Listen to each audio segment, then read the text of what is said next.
नमस्कार दोस्तों, मैं मनीष अपने YouTube चैनल गांव शानदार लाइफ से। आजकल सभी लोगों का यही सवाल है कि कलयुग में क्या सच में भगवान आएंगे। तो ये सवाल मेरे जहन में बहुत दिन से घूम रहा था। तो आज मेरे गांव का एक लड़का है प्रिंस, जो शास्त्र का और भगवान के प्रति बहुत ज़्यादा ही स्नेह रखता है। तो मैं चाहता हूँ कि ये सवाल का उत्तर यही दे। प्रिंस, कलयुग में भगवान आएंगे? जी ज़रूर आएंगे, क्यों नहीं आएंगे। आप उस प्रेरणा से बुलाते ही नहीं हैं, उस प्रेम से पुकारते ही नहीं हैं भगवान को। अगर आप उस तरह से पुकारिएगा तो क्यों नहीं आएंगे। जब द्रौपदी का चीरहरण हो रहा था तो उसको अपने पति के बल पर ज़्यादा विश्वास था।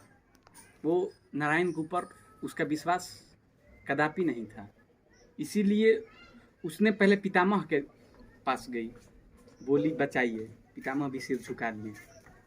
पांचों पति जो थे शस्त्रहीन हो गए, बलहीन हो गए, सिर को नीचे झुकाकर खड़े रहे। फिर वो कहाँ गई?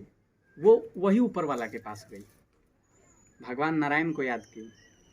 उस टाइम हमारे भगवान श्री कृष्ण भगवान खाना के लिए बैठे थे। रुक्मणी मैया खाना परोसी थी उनको। मैं बीच में आपको रोकना चाहूँगा।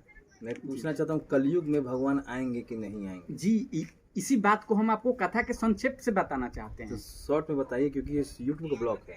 अच्छा, थोड़ा सा शॉर्ट में बता दीजिए जी। कलयुग के बारे में। तो जब उन्होंने भगवान को याद किया तो दिल्ली और द्वारिका का आज से अगर आप प्लेन से जाइएगा तो 2 घंटा लगेगा।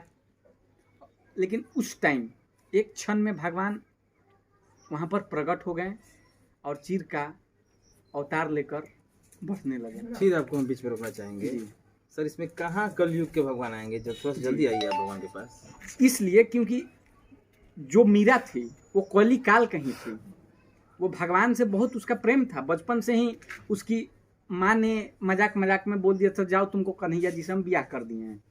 माँ से बोली, वो भी बच्ची थी, उसको भी शादी का उत्सुकता था। वो उसकी माँ बोल दी, तो जाओ तुमको हम भगवान से शादी कर दिए। वो मीरा भगवान के नाम पर नाचे गाते सयान हुई। एक बार राजा नंग थे, वहाँ के राजा थे, उन्होंने विष दे दिया। उसके ससुर थे। फिर मैं आपको बीच में रोकना चाहूँगा कि कलयुग के भगवान आज आ जाएंगे ना? जी जरूर आ जाएंगे। तो कलयुग के बारे में बताइए कि लोग, हम आज कलयुग में जी रहे हैं, कलयुग के बारे में जानना है। कलयुग- त्रेता युग और सतयुग में तो जो था वो हम देखें। देखिए, कलयुग का अपना 4.5 लाख का पीरियड है, जिसमें 5,500 वर्ष बीत गया है। और कलयुग के अंत में भगवान कल्कि का अवतार होगा।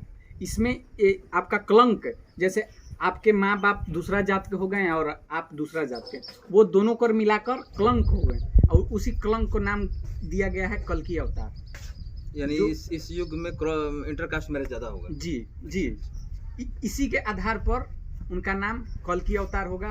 और आपके उत्तर प्रदेश में संबल ग्राम शर्मा जी के घर में वो अवतरित होंगे। अच्छा, ये भी पता है कहाँ होता है? जी हाँ, ये हमारे श्रीमद् भागवत महापुराण के अंतिम अध्याय में लिखा गया है। तो फिर जब वो पैदा होंगे तो क्या होगा? जी, वो प्रकट होंगे। और फिर वो, जैसे आप हमारे वैष्णो माता जाते हैं तो वहाँ रामा अवतार में एक बार वैष्णो जो वैष्णो माता हैं, वो भगवान राम से शादी करना चाहती थी। तो भगवान उस टाइम मर्यादा पुरुषोत्तम थे। उनका मर्यादा था तो एक स्त्री से दूसरा स्त्री से वो ब्याह नहीं रचा सकते हैं।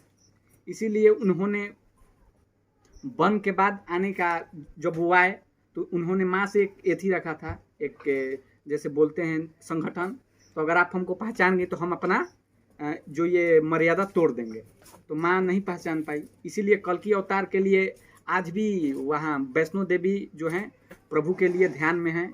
कल्कि अवतार होगा, भगवान फिर से बचाएंगे और वैष्णो माँ से उनका भी शादी होगा। और फिर से वही आपका जो सत्ययुग, त्रेता युग, द्वापर, फिर कलयुग, फिर वही चक्र चलने लगेगा। बहुत अच्छा आपने समझाया। मेरे व्यूअर को शायद समझ भी आ गया होगा। देखिए, पाप पाप ही होता है। पाप करेंगे तो फल तो भोगना ही पड़ेगा।